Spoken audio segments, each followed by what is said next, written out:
Le DAF Fresh Morning, c'est 104.5 tonnes de bonne humeur. Tous les matins sur Urban FM. Urban FM, la meilleure radio de la capitale. Vous êtes sur les 104.5 Urban FM, la station urbaine. On est avec Bête 241. Elvis, bonjour. Bonjour Dafresh, bonjour Enerud, bonjour Fallon, bonjour tous les auditeurs qui nous écoutent ce matin. On a dit mettre dedans. Bonjour Fallon, bonjour tous les auditeurs qui nous écoutent ce matin. Alors on parle de Bête 241, chers auditeurs. Depuis le début de la semaine, on vous communique sur la super tombola spéciale championnat amenée par Bête 241. Ce que vous devez savoir, c'est qu'il y a encore des matchs des championnats en cours du côté de l'Europe, notamment la Ligue 1, la Liga, la Bundesliga, la Serie A, et tout cela, c'est amené par Bête 241 qui vous offre évidemment la chance unique de pouvoir remporter des cadeaux exceptionnels. Alors, rendez-vous à présent dans les salles des réseaux Bête 241. J'ai notamment cité la salle qui se trouve du côté de Nzanyon, celle du PK12 et celle de Nkembo. Allez-y, participez à ces derniers matchs des championnats européens qui restent. Alors, vous allez miser une somme de 2000 francs CFA. Et bien, si vous gagnez, vous allez tenter de remporter plusieurs prix, à savoir des maillots de vos équipes préférées. Évidemment, les maillots de vos équipes préférées, des maillots originaux. Je dis bien des maillots originaux parce que c'est amené par Bet 241. Bet 241 ne peut pas vous offrir les maillots qu'on vend un peu partout. Non, ce seront des vrais maillots. Alors, vous avez aussi des bons de jeu et des abonnements TV. Vous devez savoir que le tirage au sort aura lieu ce 20 mai 2024. Donc, allez-y déjà jouer dans ces différentes salles de jeu, notamment celle de Nkembo, de Nzanyon et du PK12. On va aller rapidement dans le sport. On va parler du championnat de l'Est-UR de handball. On a eu les matchs en retard qui se sont joués le 12 mai et on avait la rencontre qui opposait Phoenix face à Eva. Évidemment, c'est Eva qui a remporté le match 3-7-1 et ensuite on avait Aslova qui recevait Quen et c'est encore une équipe qui s'est déplacée parce que là, on a Phoenix qui recevait Eva. C'est Eva qui allait s'imposer face à Phoenix. Ensuite, on a Quen qui allait battre Aslova pendant que Aslova recevait le match toujours 3-7-1 et on avait VVA qui était opposé à OGR et OGR a remporté cette rencontre 3-7-0. Alors, nous avons le classement de ce championnat de l'Est-UR de volleyball chez les hommes. Donc, nous avons l'équipe qui est en tête. Évidemment, c'est l'équipe de OGR avec 26 points. Ensuite, on a Quen qui est deuxième, 23 points. On a Aslova qui est troisième avec 17 points. On a Eva qui est quatrième avec 16 points. TGVOM avec 12 points, cinquième. VVA, sixième avec 7 points. Phoenix, septième avec 5 points. Et l'équipe qui clôture ce classement-là, donc cette lanterne rouge de ce classement du championnat de l'Est-UR de volleyball, c'est l'équipe de Nzimba volleyball. Donc c'est Nzimba qui est lanterne rouge de ce championnat de l'Est-UR de volleyball. On continue toujours dans le sport. Cette fois-ci, on va aller du côté du football parce qu'on avait une rencontre du côté de la Premier League. C'était ce match en retard qui opposait Manchester City face évidemment à l'équipe de Tottenham. Donc l'équipe de Tottenham devait absolument remporter ce match parce que derrière Dafresh, les 4 premiers du championnat d'Angleterre sont qualifiés pour la Ligue des Champions. Donc tu comprends, lorsque vous êtes qualifié comme ça pour la Ligue des Champions, eh bien vous avez une prime qui est donnée. Est-ce que tu comprends un peu? Et ces grands clubs-là, ceux qui n'ont pas remporté évidemment les différents championnats de leur pays, qu'est-ce qu'ils font? Ils ont l'habitude d'aller occuper soit la première, la deuxième ou la troisième place pour jouer la Champions League. Et là, il fallait que le Manchester City puisse remporter cette rencontre parce que derrière Arsenal avait 2 points de plus que Manchester City. Je crois a eu un point de plus que Manchester City. Donc il fallait que Manchester City puisse remporter ce match parce que si City faisait match nul, on les a battus et où il perdait, Arsenal allait être en tête et si Arsenal gagnait le dernier match, Arsenal allait être champion. Donc City avait l'obligation des résultats et c'est ce qui a été fait. Manchester City s'impose 2-0 face à Tottenham grâce au doublé de la machine, évidemment, le prédateur Erling Haaland, évidemment, et ça a permis... Le prédateur de City, c'est pas Haaland. Le prédateur, c'est qui? C'est De Bruyne. Non, De Bruyne, c'est le maestro. De Bruyne, c'est le maestro, c'est le meilleur joueur. Est-ce que tu comprends? Maintenant, Erling Haaland, c'est le prédateur, c'est la machine de guerre, l'alien, pour marquer des buts. Donc, grâce à son doublé, il permet à Manchester City non seulement de prendre la première place et de pourquoi pas aller chercher le titre. Parce que la dernière journée, si Manchester City remporte, Manchester City sera vainqueur du championnat d'Angleterre pour la 4e année consécutive, ce qui ne se serait jamais fait depuis que le championnat s'appelle la Premier League. Donc Manchester City qui est en tête avec 88 points, Arsenal est deuxième avec 86 points. Donc vous voyez que c'est complètement serré.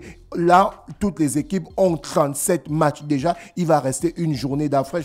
Donc, on est dans un cas de figure où si Manchester City perd le dernier match, où ils font match nul et que Arsenal remporte ce match, Arsenal peut se voir en train de remporter le titre parce que quand je regarde le goal à virage là, c'est devant moi Manchester City a un goal à virage de plus 60 et Arsenal a un goal à virage de plus 61. Est-ce que tu comprends un peu? Donc là, c'est complètement serré. Ça va se jouer à la dernière journée. On a Liverpool déjà qui est qualifié pour la Ligue des Champions parce qu'ils sont 3e avec 79 points. Et l'autre rencontre, comme je le disais tantôt, il y avait une bagarre au niveau de la Ligue des Champions parce qu'il fallait que Tottenham puisse gagner ce match pour se relancer et pour donner encore du fil à retordre à Aston Villa. Mais Tottenham a perdu 2-0. Donc, ce qui a permis à Aston Villa de maintenir ses 68 points. Et la défaite de Tottenham, qui avait déjà 63 points. Si Tottenham avait gagné, Tottenham devait être à 66 points. Mais Tottenham a perdu. Donc, Tottenham à 63 points.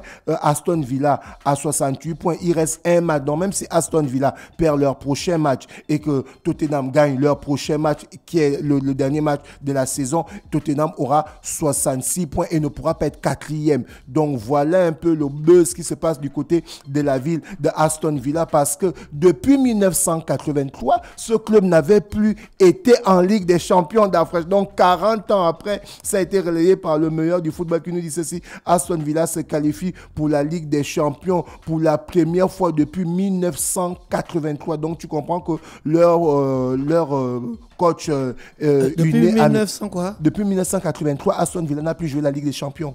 C'est pas possible. C'est pas possible, donc tu comprends un peu la joie qu'il y a. Il y a des gars qui jouent là-bas. Oui, bien sûr, ils ont des très bons joueurs là-bas. Ils ont notamment... Ouais, mais eux, à la base, les équipes là, en fait, je me suis rendu compte que ces équipes-là ne se constituent pas pour jouer la Champions League. En fait, la Champions League, c'est un sacre. C'est un sacre, évidemment. Mais c'est d'abord pour jouer le championnat national. C'est d'abord pour jouer le championnat. Et puisque... Parce que la fête que Leverkusen a fait, à cause du championnat national. Mais bien sûr, Dafra, c'est la première fois depuis que le club existe qu'ils ont remporté le titre. Donc tu comprends que c'est une fierté pour le club, c'est une fierté pour la ville, c'est une fierté pour les joueurs d'avoir ce premier sac. C'est un peu la même chose chez Aston Villa, sauf qu'eux, ils n'ont pas remporté le titre. Ça fait 40 ans qu'ils n'ont pas été en Ligue des Champions. Est-ce que tu comprends? Donc 40 ans après... Ouais, mais ils continuent à jouer le championnat national. Ils continuent à jouer le championnat national. Sûre du championnat anglais. Mais sauf qu'eux, ils ne jouent pas le haut du tableau, c'est-à-dire la première, la deuxième, la troisième, la quatrième place. C'est depuis 40 ans, il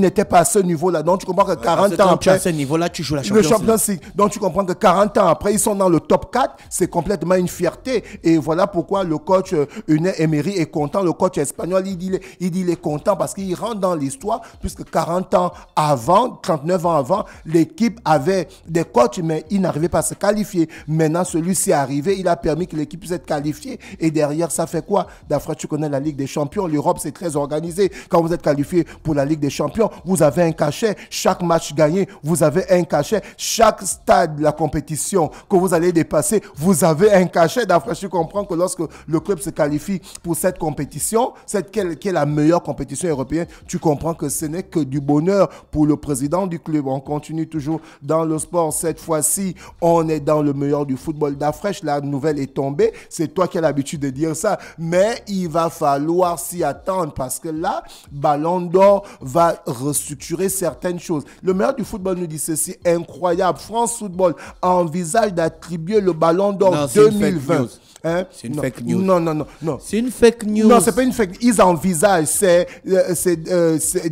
C'est-à-dire, c'est des nouvelles qui sont reportées par certains médias avéré que le meilleur du football retransmet. C'est pas eux qui disent ça. Tu vois, non, c'est un magazine qui parle de ça. Et en ce moment, au niveau du France Football, qui attribue le ballon d'or, il y a des petits problèmes. Est-ce que tu comprends un peu? Donc, il y a une mésentente. Et puisque là, il y a généralement des scoops qui sortent comme ça, voilà pourquoi ils nous sortent ce scoop-là en disant que France Football envisage attribuer le ballon d'or 2020 à Robert Lewandowski. On se souvient que l'année-là, c'est le Bayern de Munich qui a remporté la Ligue des Champions en battant le Paris Saint-Germain. Lewandowski était au sommet de sa forme. Sauf que c'était l'année... Ils ont donné Messi? Non, il n'a pas donné Messi, il n'a donné à personne parce que c'était la période où la pandémie du Covid sévissait partout. Mais il y avait eu le championnat, il y avait eu la Champions League. Les championnats avaient redémarré 4 mois après. Est-ce que tu comprends? Il n'y avait pas de spectateurs sur le terrain. Ils n'ont pas remis de ballon d'or. Est-ce que tu comprends? Ils ont quand même donné meilleur joueur du monde.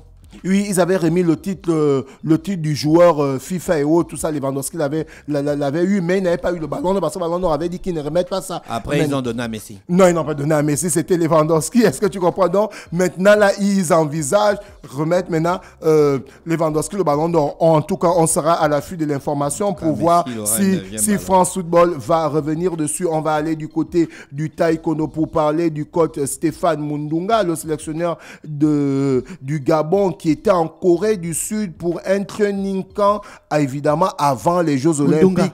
Oui. C'est pas le coach des Panthères? Non. Le coach de Mouyouma. Le coach des Panthères, c'est Mouyouma. Le coach de la sélection, c'est Stéphane Mundunga, qui était du côté de la Corée du Sud pour un training camp.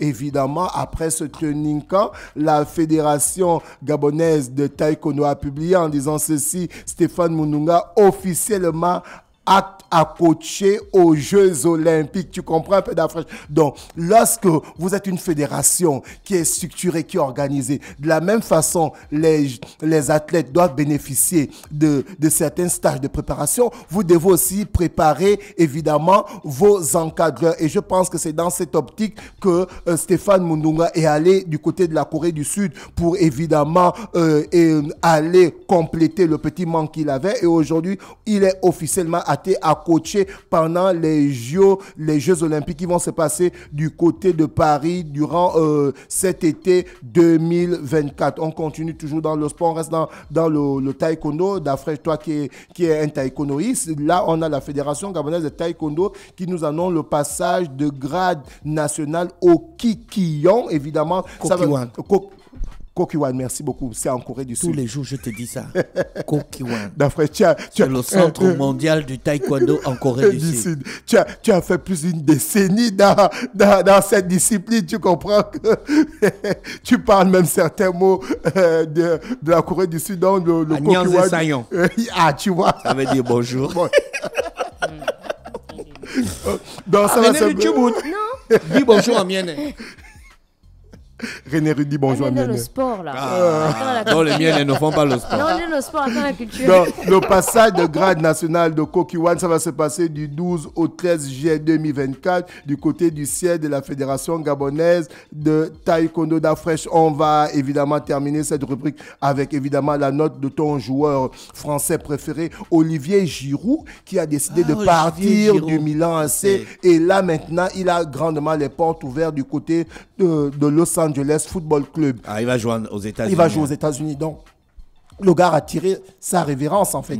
Il a tiré sa révérence. Il va maintenant aller jouer du côté des États-Unis. On va revenir. Mais c'est quand même un bon footballeur. Hein. Très bon footballeur. Il a un bon palmarès, un bon parcours. Ben, mon parcours, il a remporté la Coupe du Monde. Il a remporté... Est-ce qu'il a déjà remporté une Champions League? Avec, évidemment, Chelsea, il a remporté la Champions League. Ah oui, c'est vrai qu'il a remporté la Champions League. Donc, il a remporté la Champions League, il a remporté la Coupe du Monde, il est finaliste de la Coupe du Monde. Bien sûr. Il a remporté... Il a remporté le championnat de France avec Montpellier en 2012, où il était meilleur buteur. Tu comprends un peu? Mais pourquoi on se moquait de lui un moment, Olivier Giroud? Bon, c'est peut-être parce qu'il n'a jamais été... Il a joué la Coupe du Monde 2018 sans marquer. Sans marquer. Il a un peu fait comme ce que Stéphane Guivard avait fait la Coupe du Monde 98 avec les Zinedine Zidane, où il était titulaire, mais il n'avait pas marqué les buteurs. C'était Thierry Henry, David Trezeguet et autres, tu vois un peu. Mais Olivier Giroud est rentré dans l'histoire du football français parce que c'est le meilleur buteur français en activité. Est-ce que tu comprends? On va revenir. Donc personne n'a jamais battu son record. Non, c'est lui qui a battu le record qui était détenu de Thierry Henry. Tu vois, donc il est maintenant le meilleur buteur de l'histoire de la sélection de l'équipe de France. On va revenir chez le sponsor, chers auditeurs.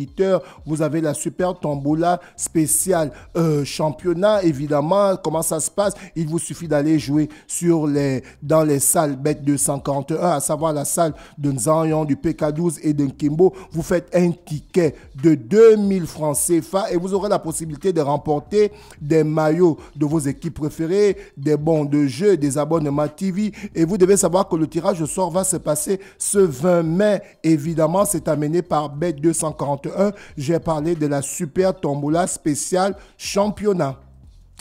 Merci Elvis avec nous ce matin sur les 104.5 Urban FM, la station urbaine dans l'Uda Fresh Morning, le réveil matinal, le plus de la capitale sur la radio. Le plus de la capitale, on va en musique et on se retrouve juste derrière.